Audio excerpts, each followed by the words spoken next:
You know, it's interesting with an actor who has so much acclaim for being in everyone's home for all those years.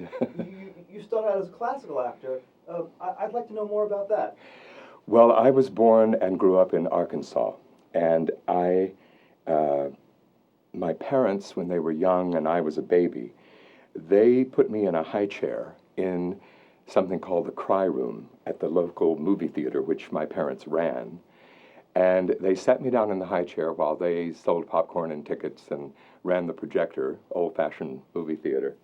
And I sat there and watched movies for the first 2 or 3 years of my sort of semi-conscious life.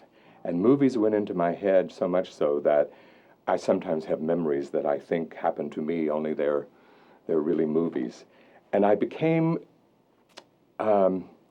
fixed on the idea of being in a different world than the world that I was growing up in. And the world of movies, and particularly period films, and particularly films with English actors and sword fighting and kings and queens and all that kind of stuff, was what I was really interested in. And so I started working in my own childhood towards that idea of being an actor.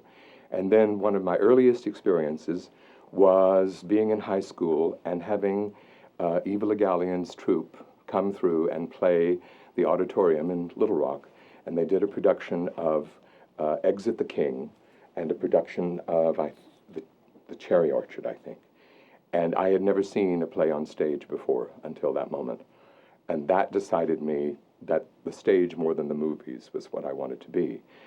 So then through a series of, you can never think that things are coincidental because things happen the way they're supposed to happen. I got in with people who were elocution teachers, speech teachers, people who said, you've got to get rid of your regional accent, Do a little of Arkansas. Kansas. Do a little of how you talked back then. Well, I grew up talking like that.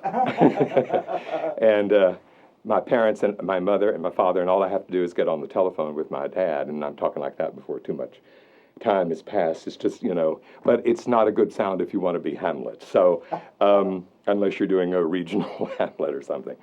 So I just was very lucky. I right away got in with people who could teach me those things. And my mother was very instrumental in helping me get hooked up with this, what they used to call elocution lessons back in the 50s in the South. A woman who traveled around city to city through Arkansas, Texas, Louisiana, giving elocution lessons to children. So she would come every month, and between the time she was there and the time she came back, I had to learn a very long poem and recite it to her when she came back, and then she would correct my speech. I don't remember any of them now, but I do remember having to learn The Marshes of Glen by Sidney Lanier once, which is, no child should be subjected to that.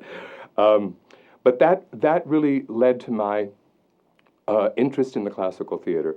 And then right away out of drama school, which was in Arkansas, I went, first job, Oregon Shakespeare Festival, and second job, the American Shakespeare Festival in Stratford, Connecticut, when Michael Kahn and Bernice Weiler were starting it back up in the late 60s, which is where I met Roberta Maxwell and Lynn Carreyrou and all these people who've become my lifelong friends. And so the first 25 years of my career was regional theater and the classical repertoire, because in those days you could do it. There were theaters to do it in. We had rotating rep at ACT, so we would play a different play in the afternoon than we played in the evening.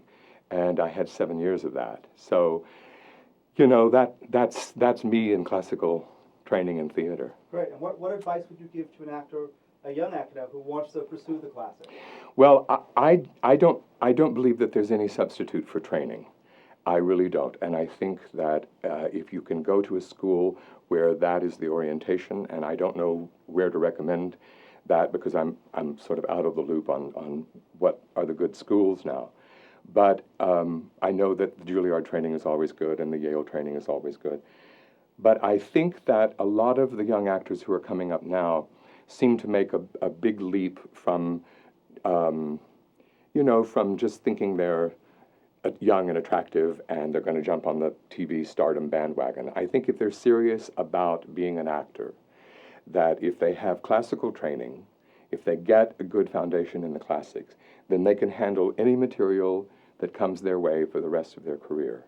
And it's not just about speaking, having upscale speech. It's about having a process that allows you to start with a character and work from beginning, middle, and end, so that you have that process in case you sometimes find you're working with a director in television or film who's more interested in camera shots and angles and doesn't always have time to talk to you about motivation, particularly in TV. It all happens so quickly.